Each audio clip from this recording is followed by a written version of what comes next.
उपप्रधान रमनानि सानमुं सानै तिनि जानुवारिनि चिदक सालमारि फासल बिशालगढ़ थानाव डेपुटेशन रिलाइखा बुरै कांग्रेस।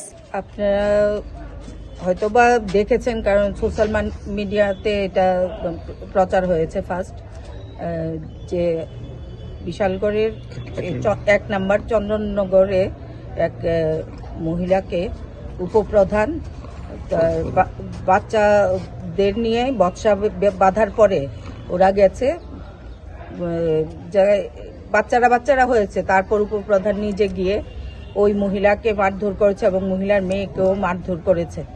শুধু মারধর না, তাদের বাড়িতে মেরে মানে পাটা বিঁধে গেছে অবস্থা করে ফেলেছে, মাথা এখন সিটি স্ক্যান করার জন্য বলেছে ডাক্তার।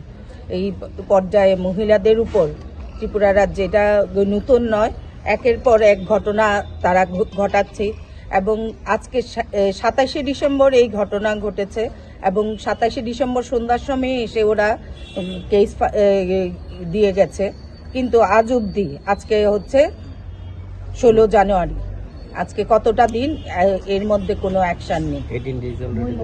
তো এবং ওই ভিকটিম প্রেগনেন্ট 3 মাসের, সেই অবস্থায় একের পর এক মহিলাদের উপর এই বর্বরিচিত আক্রমণ, অত্যাচার এই বিজেপির সরকারে ঘটছে, সেটা আমি তীব্র ভাষায় নিন্দা এবং প্রতিবাদ জানাচ্ছি এবং অতি সত্বর যেন এই উপপ্রধানকে অ্যারেস্ট করা হয় এই ঘটনার পরিপ্রেক্ষিতে। আমরা কথা বলেছি, ওনারা দেখবেন।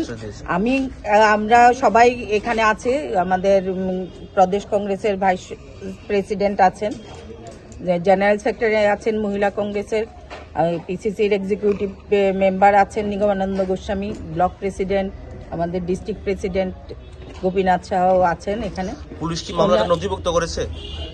অবশ্যই এটা করেছে 27শে ডিসেম্বর।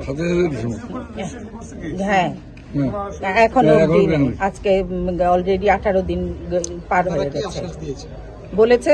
আমরা এখন দেখছে মানে আমরা আসার পরে বলেছে, তো আমরা বললাম যে এটা আশা করেছিলাম আপনারা কেস ফাইল হওয়ার পরেই আপনারা এটা পদক্ষেপ নেবেন, কিন্তু এখন অবধি কোনো পদক্ষেপ কি কারণে নেননি এটা আমরা জানতে চাইছি।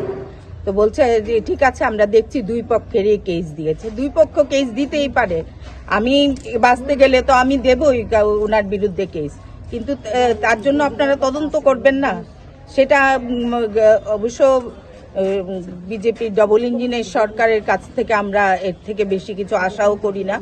তথাপি আমরা ত্রিপুরা প্রদেশ মহিলা কংগ্রেস থেকে এইভাবে যদি মহিলাদের উপর একের পর এক অত্যাচার সংগঠিত করতে থাকে, আমরা বৃহত্তর আন্দোলন গড়ে তুলব এবং এই জবাব আমাদের মাননীয় মুখ্যমন্ত্রী তথা স্বরাষ্ট্রমন্ত্রীকে জবাব দিতেই হবে।